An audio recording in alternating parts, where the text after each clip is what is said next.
think I helped much. You had to tell the truth, Patrick. The truth, the whole truth, and nothing but the truth, so help you God. I do. Say your name. Al Broder. Sheriff Broder, how long have you known Kevin? Oh, all of his life. He grew up in Laurelton. Do you know him well? Yeah, real well. His family and me are close friends. And in all the time that you were Sheriff of Laurelton, have you ever had a reason to arrest Kevin? Never. And as close friends of his parents, did you ever know Kevin to give them any trouble at all? No. Never. You and the O'Connors belong to the same church, isn't that right? Oh, yes. Didn't Kevin win an award for never missing a choir rehearsal or never missing singing on a Sunday? That's right. I want to tell you, if all those kids in Laurelton were as clean living as Kevin, I probably wouldn't even have a job. Thank you, Sheriff. More questions? Sheriff Broder, I have one question. Did the O'Connor brothers get along? Objection, Your Honor. Calls for an opinion. All right, strike that. Did you ever see Kevin O'Connor behaving violently? You mean while he was living in Laurelton? No, Sheriff. I mean at any time. Well, yeah, there was one time on the streets in Laurelton just before the wedding. A buddy of Kevin's brother said something bad about his bride, you know. And did Kevin physically attack the buddy? Well, I want to tell you, the boy was really out of line. Would you just answer the question, Sheriff? Yes. Your witness, Counselor. No further questions, Your Honor.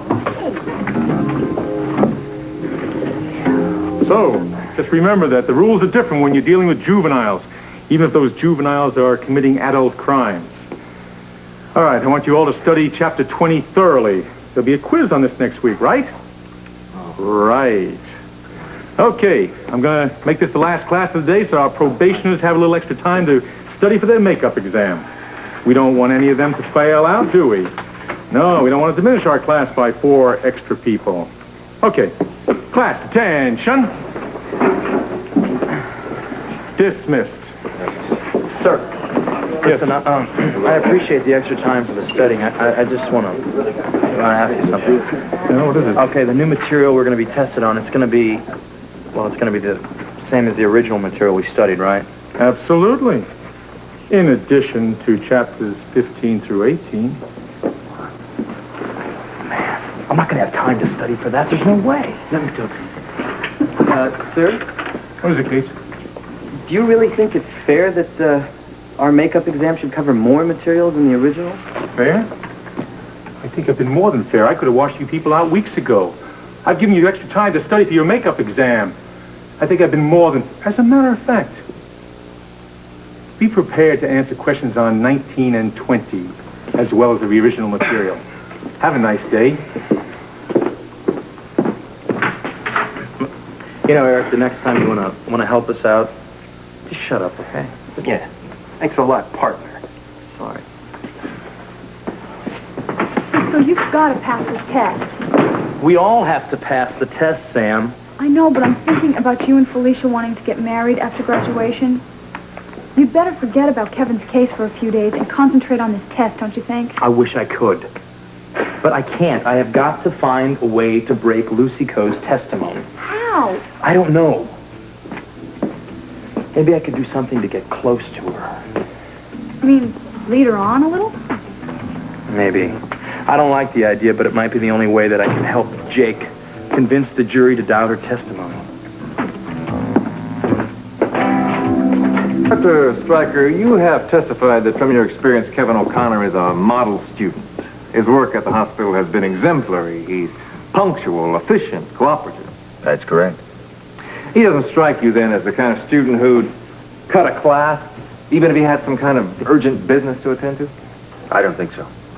Not even if that urgent business were to kill a woman who knew he already murdered twice. Your Honor. Sustained. Question's out of line, Mr. Madison. Jury, disregard that last remark. I am sorry, Your Honor. No further questions. You may step down, Doctor. I'd like to recall, please, John Hudson to the stand, Your Honor.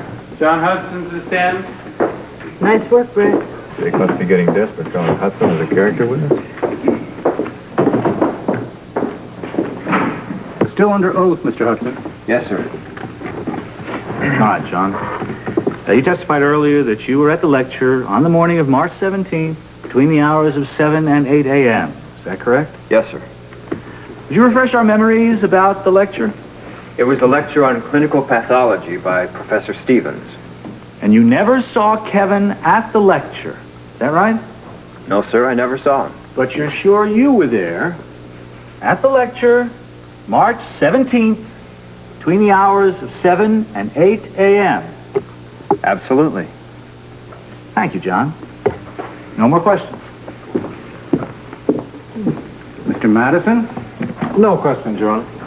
witness may step down. Take a short recess. All right. Jake up to? Calling Hudson only reinforced our case. Jake, why didn't you attack him, make him admit he was lying? What are you trying to pull? Excuse me.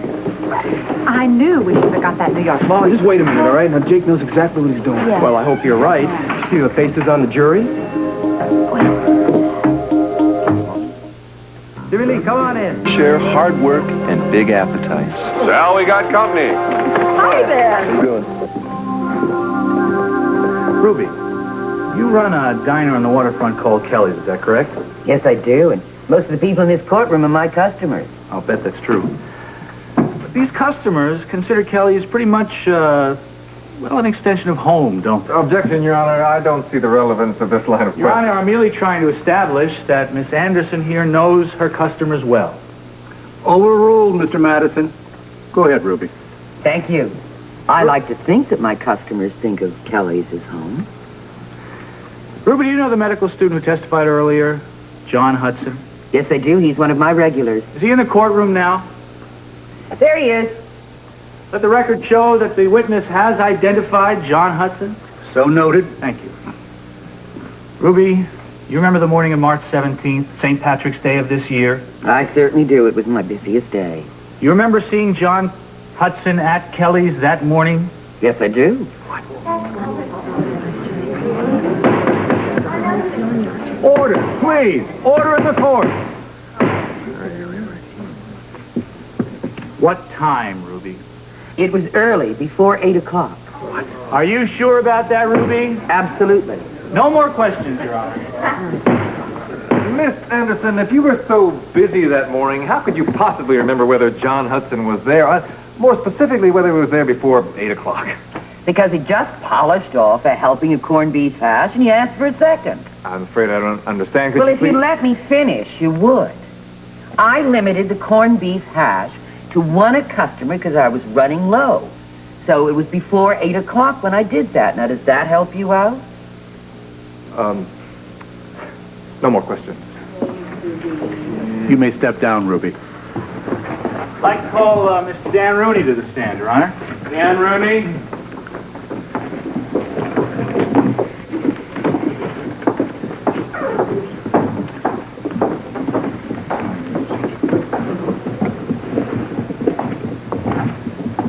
What the hell is going on? Didn't you verify Hudson's story that he was at the lecture that morning? I checked the professor's sign-in sheet. Hudson's name was on it. So was Kevin O'Connor. I do. Say your name. Dan Rooney. Mr. Rooney, you were in Kelly's the morning of March 17th? Yes, I was. What time?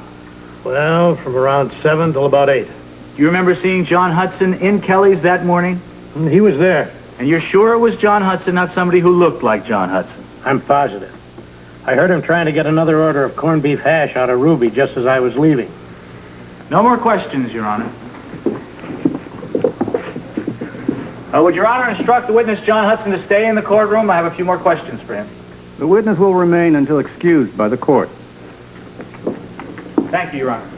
Looks like we finally got some things going our way, Terry. I know. I knew he was lying. I just couldn't figure out why. Well, I think we'll find out as soon as Jake gets him back on the witness stand. Your Honor, may I have a few moments to consult my associate?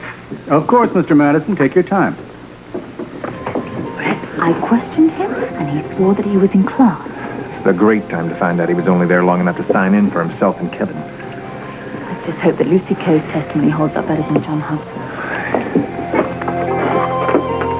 Oh, hello again. Hi, Frisco. How did that book on forensics work out? Oh, you saved my life. And listen, I remembered you said that you liked my record, so I took the liberty of getting you one. Oh, no, I couldn't accept that, Frisco. Well, why not? I mean, there's a couple decent songs on here, not many, but a couple. Well, yeah, I know. I've heard it, and it's wonderful, but, well, I'm just not used to accepting gifts from strangers, that's all. Strangers? Oh, come on, I thought we were friends. Come on. Here, Well- there's no strings attached, I promise. Well, You don't want to hurt my feelings, do you? I couldn't do that. Thank you. No. Thank you. This is for you, too. The first flower of spring. Oh, beautiful. Yeah, when I saw it, I thought of you immediately. Will you take that, too? Yeah, thanks. Okay. Actually, I was wondering what you were doing later. Oh, well, my relief should be here pretty soon. Oh, great. Can I give you a lift home? No, remember my phobia. Oh, yeah. Well, how about if I walk you? No, look, that's really nice of you, but I don't know. I don't think I should be... Lucy, please. I'm doing it to give you police protection. Police protection? Yes. You're a very important witness in that murder trial. Remember?